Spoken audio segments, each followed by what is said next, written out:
Domingo passado nós fizemos uma reflexão sobre a pedra de tropeço e uma das palavras, que nós falávamos em relação ao outro é que quando a gente não sabe o lugar que nós ocupamos na vida do outro, Pedro não sabia o lugar que ele ocupava na vida de Jesus, a gente acaba se tornando pedra de tropeço. Então, o grande desafio do ser humano é saber que lugar nós ocupamos na vida das pessoas, E a partir daí a gente poder fazer o nosso discernimento e ir embora quando a gente tiver que ir. Se o nosso lugar não é aquele, vamos trilhar para a gente não ser pedra de tropeço. Isso é muito importante. Hoje a igreja nos coloca de novo um tema muito importante sobre os relacionamentos, que é a questão da correção fraterna. E aí eu inicio com uma frase, para depois a gente recorrer um pouquinho aos textos bíblicos, que eu disse em janeiro de 2020, numa comunidade nossa chamada Rosa Mística, e que depois alguém ficou comigo 1 hora depois da missa conversando sobre essa frase, porque a pessoa ficou impactada com ela. Não é uma frase simples, mas que impactou aquela pessoa.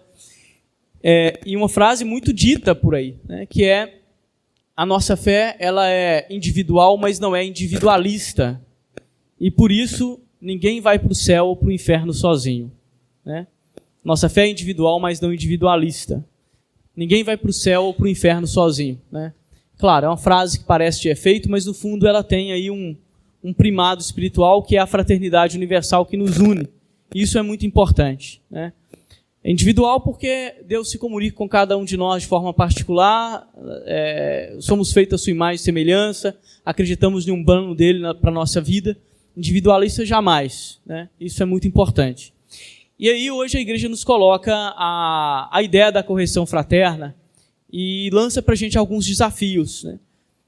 Eu diria que o primeiro deles aparece justamente relacionado ao impacto que as nossas palavras, a nossa ação tem na vida do irmão. Então hoje o livro de Ezequiel é uma resposta a Caim, lá no livro do Gênesis, quando se comete o primeiro assassinato, e Deus pergunta para Caim: onde está o teu irmão? E a resposta de Caim é: não me interessa, por acaso eu sou o guardião do meu irmão? Hoje Ezequiel responde isso. Sim, sim. Eu te constituí guardião de Israel, ou seja, do seu irmão.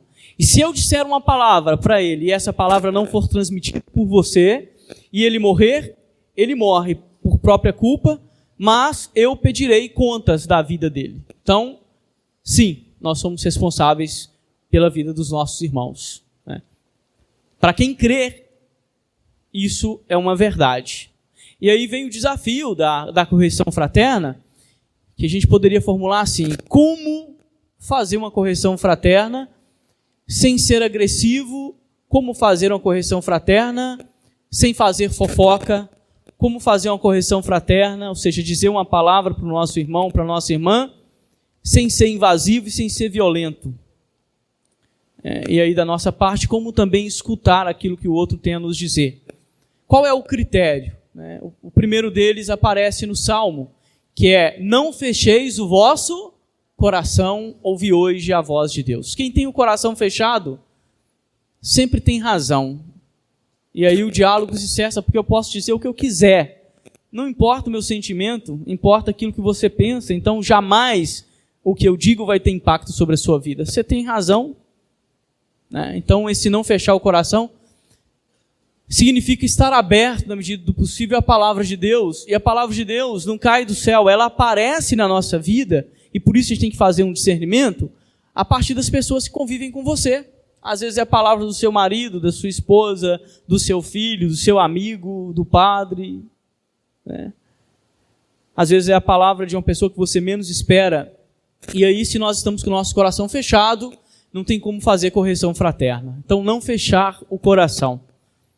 E isso eu gosto muito da espiritualidade ignaciana, porque Santo Inácio de Loyola coloca isso como um princípio. O princípio da caridade e da escuta, que é: apesar de poder desconfiar, em Deus eu vou depositar confiança na sua palavra e vou supor que aquilo que você está dizendo é para o meu bem. Então, é um princípio da espiritualidade ignaciana. Acreditar que a palavra do outro tem algum valor para nós. quando nós desvalorizamos a palavra do outro, então as coisas morrem, e morrem mesmo, né? Qual que é o segundo critério? A partir disso que Inácio fala. Está lá na carta de Paulo aos Romanos. Não fiquem devendo a ninguém nada a não ser o amor mútuo. Finalzinho da carta. O amor não causa mal. O amor não causa mal ao próximo. Este é o grande critério. A correção fraterna vindo por amor, né?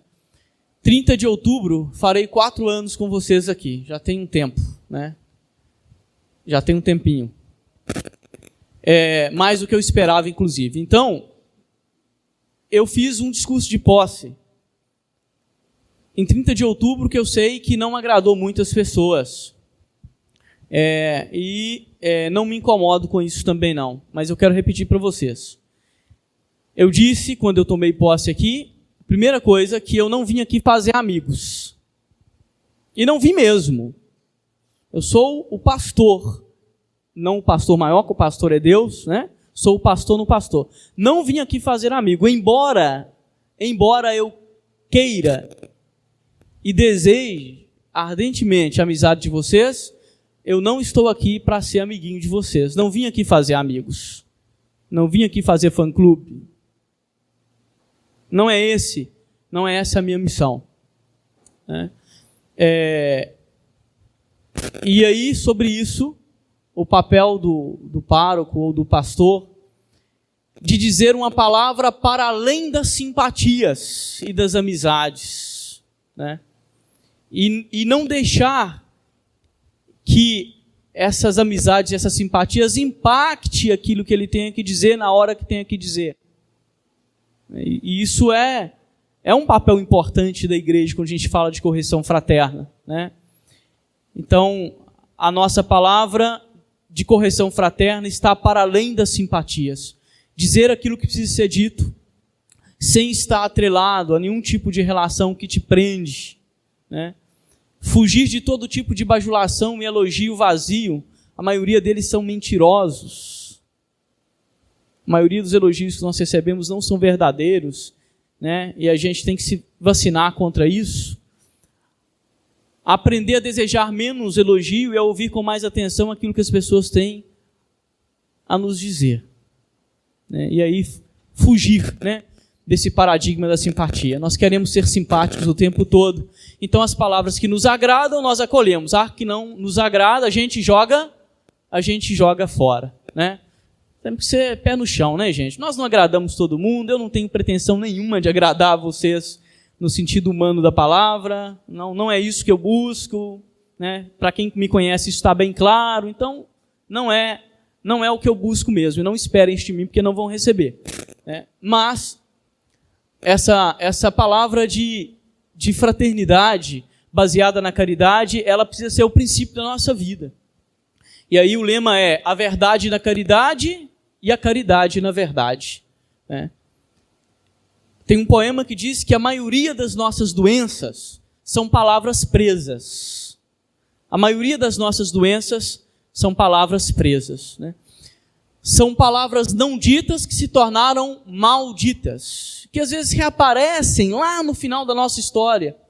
30 anos de casado, num processo de matrimônio, de separação, aí de repente a esposa vira para o marido e diz: não deu certo porque naquela noite você me abandonou para ir tomar cerveja com seus amigos. Por que você não disse isso uma semana depois, quando vocês estavam tomando um café mais ou menos em paz, né?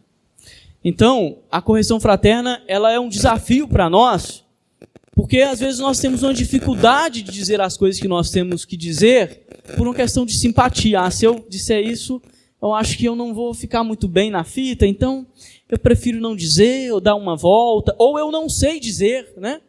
E ao não saber dizer, todas as vezes que eu abro a boca, eu machuco alguém, então eu prefiro ficar quietinho. Então, trabalhar isso em nós, para a gente ter que dizer aquilo que precisamos dizer em algum momento para as pessoas, com paz no coração. Mas trabalhar também a outra parte, que é a possibilidade de ouvir uma palavra, né? A gente já vai terminando a nossa homilia, essa possibilidade de ouvir uma palavra, que é pensar, o outro tem alguma coisa para me dizer, né? E aí fazer o discernimento. Aquilo que o outro me diz está me machucando por quê? Porque realmente é algo que eu preciso mudar, né? E isso não se trata de com todo respeito aos coaches, de um coachismo barato ou de uma autoajuda fajuta, não. Isso se trata, de verdade, de um processo espiritual. Já perceberam que a nossa religião é uma religião da escuta? O tempo todo, Shema Israel, Shema Israel. Já perceberam isso? O tempo todo. A palavra se fez carne. É uma religião da escuta, da palavra. Nós nos constituímos, né, através dessa palavra encarnada. Nós somos homens e mulheres. Não sei se nós somos homens, não sei se nós somos homens e mulheres de palavra, mas pelo menos da palavra nós somos, né? As preposições são muito importantes, tá? Então, não sei se nós somos homens e mulheres de palavra, mas da palavra nós somos, né? Inclusive, nós somos feitos a partir da palavra. Então, fica aí pra gente esse desafio da correção fraterna, né? Não terminar como algumas pessoas que, quando a gente começa a dizer alguma coisa para elas falam que nos dará de presente um gato, né? Quando a gente cuida das 7 vidas dele, a gente deixa a dela em paz, não é verdade? Não, olha só, a sua vida causa impacto. A sua palavra causa impacto. A minha também. Hoje eu brinquei de manhã e termino com essa brincadeira, né? Bom, quem já está perto sabe que eu sou um padre da tradição da igreja, então pode me chamar de um padre tradicional, mas eu não sou um padre conservador e muito menos moralista. Não procurem isso em mim. A minha formação teológica e espiritual não me permite ser conservador e nem moralista. Da tradição eu sou. Então pode me chamar de um padre tradicional, mas conservador não. Tá, mas eu vou dar um exemplo aqui que poderia ser um pouco moralismo, né? A minha palavra e a minha conduta causam impacto em vocês. De alguma forma causa impacto, né? Me encontrar às 5 da madrugada na Praça Serra Lima, tomando uma cachaça e cantando Bruno e Marrone, vai impactar alguns de vocês. O que está acontecendo com o padre? Está doente? Será que ele está apaixonado? Tem medo de largar a batina para casar? O que está acontecendo com ele, né? Minha palavra impacta, a nossa palavra impacta o outro. E quanto mais relações, né, nós temos, né, no sentido de que a gente está à frente de uma comunidade, à frente de uma família, você se casou, mais responsabilidade você tem com aquilo que você diz e aquilo que você faz. Impacta, né? Então, o desafio da correção fraterna é não soltar palavras de qualquer forma para que elas não se tornem palavras malditas, né? Nesse sentido, pedir ao Senhor que nos conceda sempre a graça de bem dizer e de dizer palavras benditas que impactam de forma positiva o nosso irmão, de ter também o coração aberto para ouvir quando a gente precisa ouvir, ainda que nos cause alguma dor, porque não é fácil, né? Ouvir elogios é ótimo, mas ouvir alguma coisa que de repente cobra de nós uma certa mudança, isso impacta demais, não é verdade? A gente leva isso para o pessoal e aí a gente sai dos espaços, né? E fecha portas. Eu acho que isso é muito triste. Peçamos ao Senhor que nos conceda então a sua paz, a sua graça e o seu discernimento. Verdade na caridade e a caridade na verdade. Louvado seja o nosso Senhor Jesus Cristo.